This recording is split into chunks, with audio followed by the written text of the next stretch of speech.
Hi, I'm Dr. Simon Walker.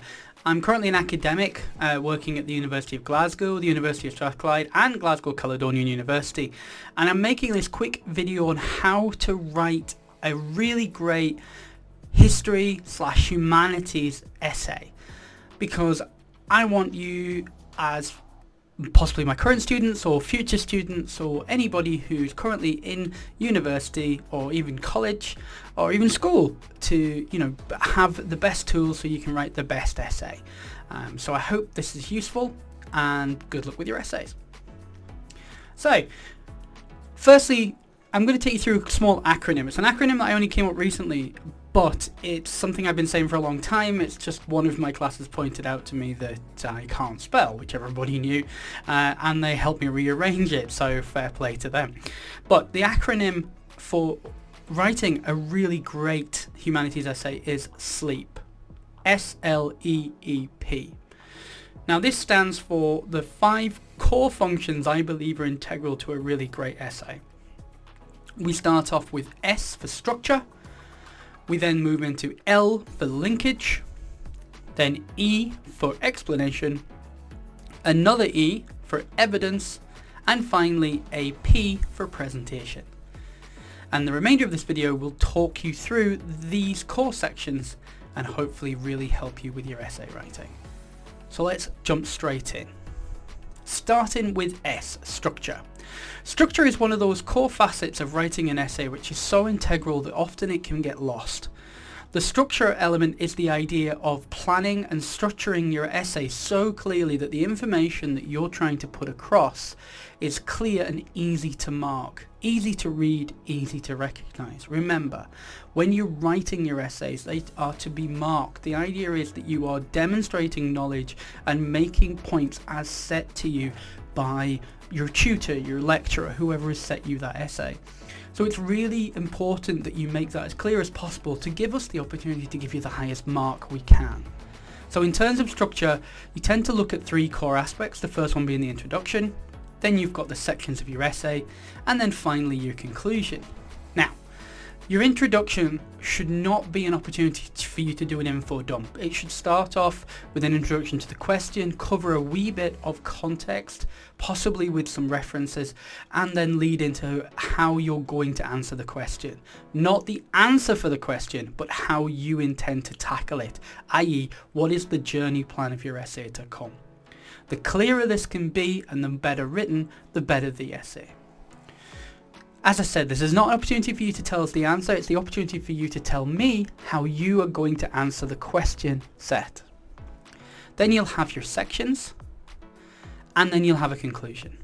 Now your sections are the core facets of your argument. Within your introduction, your journey plan should point out your key elements. We call these themes typically in history because we're looking for thematic essays. They are essays that use thematic elements to make the arguments. Very rarely do we look for chronological essays. We don't want you to take us from 0 to 100. We want you to talk through the key themes that are related to the question we've asked. Now you can use these themes as sections, and within those sections you can break it down further, and I'll talk to you about that later on. But the key thing is to highlight what you're doing, then do it, and then in your conclusion to give a summation, an overview, not to give us the answer again, not to give new information, and not to end with a boom. That we don't need that. What we need you to do is overview what you've said. Essentially, it is a mirror image of your introduction. So much so that once you've written your introduction, your sections and your conclusion, I'd recommend that you take your introduction and your conclusion, strike a line through them as a draft 1, and then rewrite an introcon, which is a reflection that splits down the middle of the beginning and the end.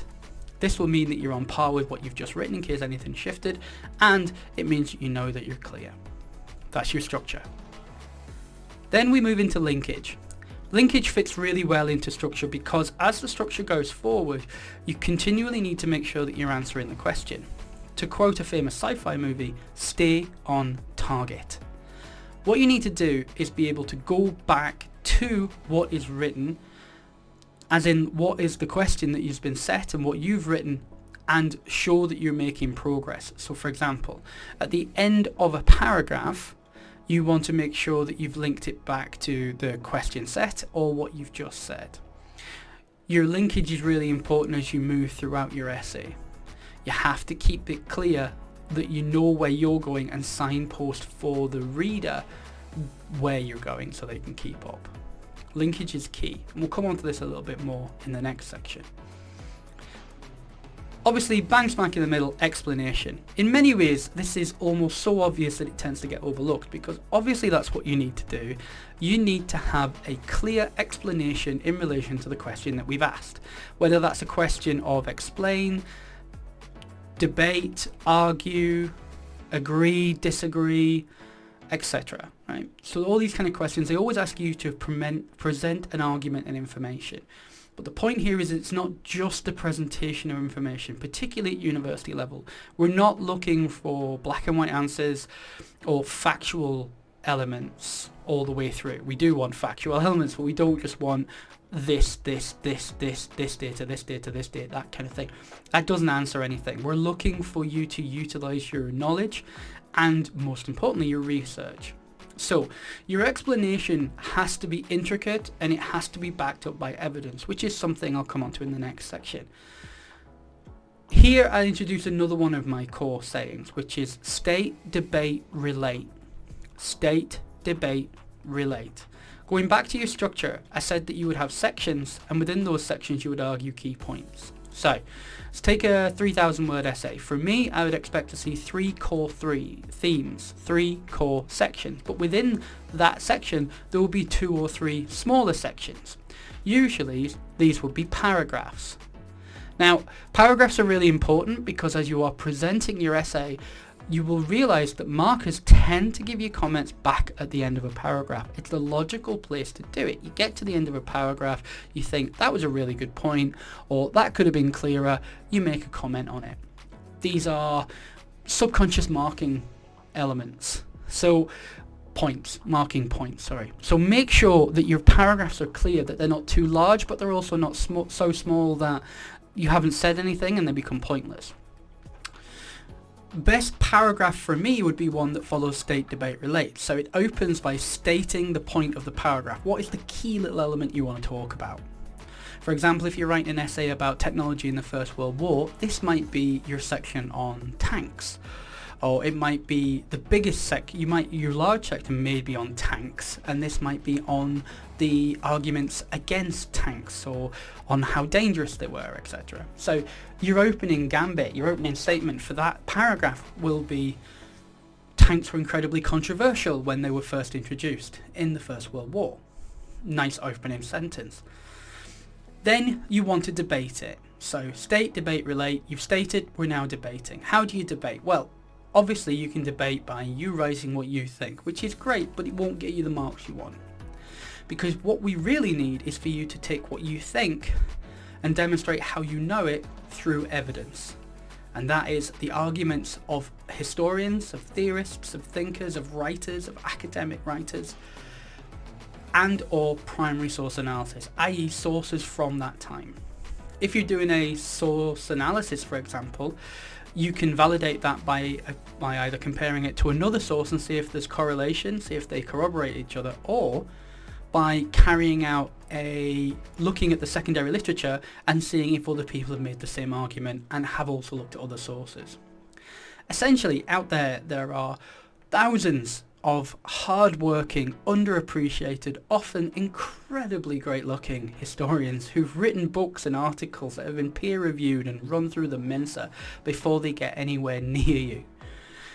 These works are your lifeline to writing great essays. We've done the hard work. We've cried the tears over them. Trust me. Use it instead of just trying to get it to guess or write an analysis without your backup. And I'll come back to evidence in a wee section. But the point here is that if you're doing your state, debate, relate, you've done your state, you've stated that tanks were controversial when they were introduced in the First World War. Then you would possibly go on to say that Smith argues that tanks were particularly controversial because they had propensity to being targeted on the battlefront. Now, that would be a quote, but it's the difference between dropping in a quote and introducing a quote. If you drop in a quote, as in use quotation marks and then a citation, or maybe not a citation, it doesn't tell us much. You've just thrown a quote in. Great, good luck. But if you introduce it, who said it, you've then set the tone for your following on argument. So you've said that Smith argues, and then you can discuss it more. You could say something like, this is potentially because they were bulky and slow moving, and indeed many soldiers were targeted as they travelled in slow metal boxes working towards the enemy over terrible terrain. You could even reference again, because you could be paraphrasing from another academic, and that's acceptable there. You could do a counter-analysis, where you could go on and say, however, Jones argues that the metal utilised in the tanks actually protected soldiers and was therefore a valuable form of moving shield that was decisive in the First World War. Quote again. Now, if you know anything about tanks, you know that's nonsense. Tanks were slightly decisive, but for the most part they were dangerous, they exploded, they got really hot, they weren't particularly successful. They were later on, but in the earlier stages they were a huge disaster. So you'd be able to argue that, and maybe back it up with some references as well. The point here is that you've taken a statement, tanks were controversial, and then you've discussed it by saying Smith argues, Jones disagrees, and your own information. You could even throw in something as a primary source to back up your particular point of view. Let's say that you're arguing that tanks were more or less useless and dangerous. You could take a report from the First World War from a war general that states the new tank interventions were not particularly useful and led to significant more deaths on the front line. However, the men were able to hide behind them as they tried to move forward. If you've got access to that information and it's a proper source, brilliant. Reference it, highlight it, I'll give you a tick. Can you see how I'm constructing it together? Statement, state, debate, and then we relate. So at the end of that wee paragraph, and it should still only be a paragraph, if it's a really big point you're making, you may want to pull it across 2 paragraphs, and that's where your relate comes in. We're back to linkage. So you can link it to the next paragraph by saying something like, there were, however, many supporters of the tank, as will be discussed in the next section. I'm not overly fussed on that. I think it's a bit chaotic, a bit clunky, but if you're struggling for words, you could do it. Or you could relate it back to the question and say something like, clearly tanks were not the invention that it was hoped that they would be. However, they would go on to become a useful military tool. However, in the First World War, tanks often were more of a hindrance than a help. Lovely kind of summation. Back to the question, on to your next section. Can you see how what you're doing is you're reiterating the points that you've made? You want to maintain a narrative flow and direct the reader to either the next paragraph or to remind them of the argument that you're making. Add that all together, it makes for a very clear, concise, and intricately argued essay. So the next point is about evidence. So much of this has already been covered because I've talked to you about how to use evidence within your state, debate, relate process. Obviously there's key rules about not introducing evidence in a conclusion, and also utilising citations in the introduction in order to back up how you know these things. In the introduction, it's going to be okay for you to maybe cite rather than directly engage, because you'll do that within your essay, but obviously make your best judgment. The point about evidence is that you have to be sure it's coming from a suitable source. Academics, specialists, not just random websites or even websites that have been contributed by academics. You're better off with books and journals at all cases if you're looking at secondary sources, and primary sources are slightly different because they can come from websites. In fact, the majority of the primary sources you'll use and probably will come from a website, but make sure it's a reputable one.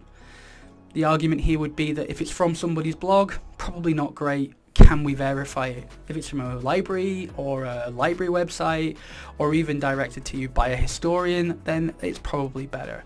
Again, use your best judgment, but remember, one of the things we do at the conclusion of marking your essay is go through your bibliography. Now, your citations and your bibliography are different. In a history essay and in the humanities you may use Harvard referencing or footnotes. In a history essay, we almost exclusively used footnotes, which you'll know is Chicago referencing. Sometimes we use endnotes. Always refer back to the handbook of the course. The key thing here is to use the referencing style that you are told to.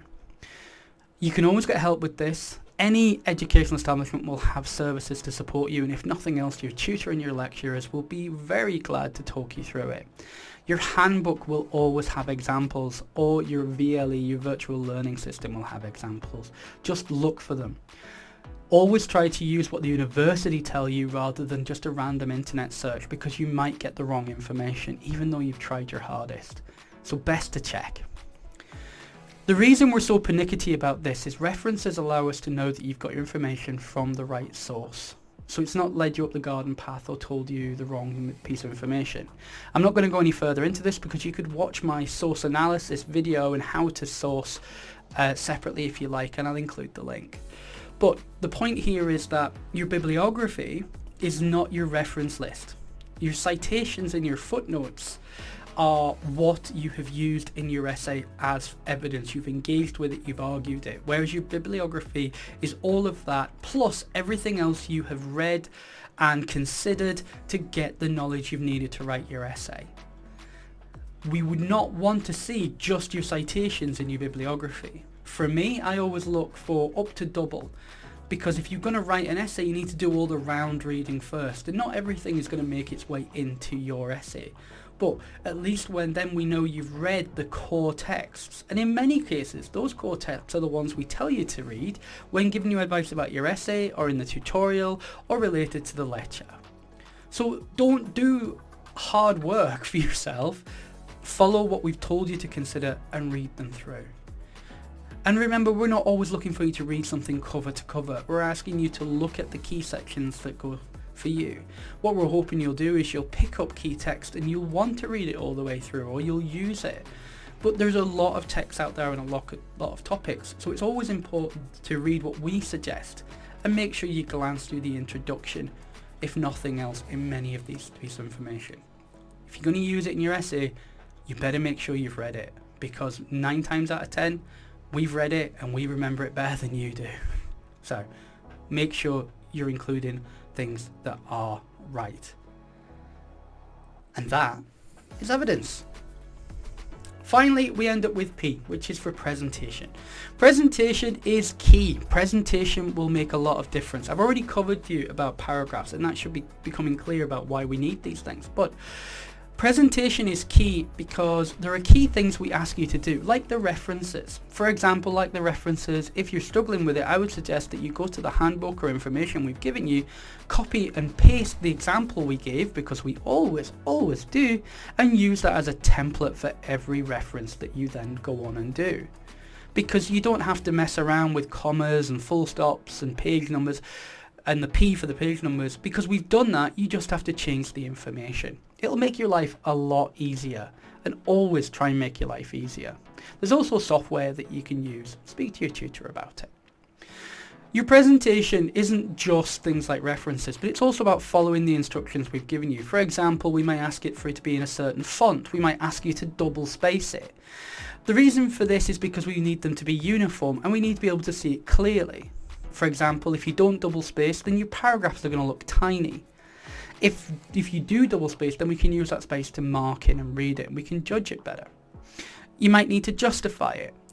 If we ask for things like a marking sheet, put on a marking sheet. It's really frustrating to have to go and add a marking sheet to a student's essay. Make it easier for your marker. It enhances goodwill. Also, remember silly things like titles. If you don't put a title on an essay, and then as your marker I have to try and work out what question you're answering in your introduction, I'm much more likely to be A, frustrated, and B, confused. If your conclusion isn't fantastic, then I'm going to get to the first body of your essay still not entirely sure what you're doing, and you're going to lose marks. Make it easier for me and you. In terms of your presentation, things like spell checking, reading back through, grammar checks are vital. Anything that will jar me away from marking your essay, is going to have an impact. You need to make sure that you've checked for these things. Now, there are many out there who may have issues with grammar and spelling. I myself have issues with dyslexia. But I know that I can use programs on the computer, online, to help me. And your tutor, lecturer and student services can help you with that. And also I know ways in which I can help myself, because I tend to get someone to read my essay back to me. Not that I write essays anymore, but articles and things. I get friends and family to read it, and when I was doing my degree I would get individuals to read it back to me. Another way you could do it would be to read it out loud, record it and then listen back. Yes, it's excruciating, but you'll hear the bits that don't make sense, the words in the wrong places. The point here is take your time. Don't write it at the last minute. Don't write it the night before. And make sure you're planning. You might be one of these people who can fantastically write an essay the night before and get a great mark for it and run through. And we all hate you because well done you. One of my best friends can do that and I hate it. But ultimately when you get to a certain level, even that ability starts to wear down, because we need particular readings, presentation, considerations and analytical tools. We need all of this from you, and you can't do that the night before. You need a plan, you need a structure, you need linkage, you need knowledge, and you need evidence. So make sure that you take the time to do these things. So that's it. Sleep, state, debate, relate. Use these tools to get yourself a great essay. I know you can do it. Good luck.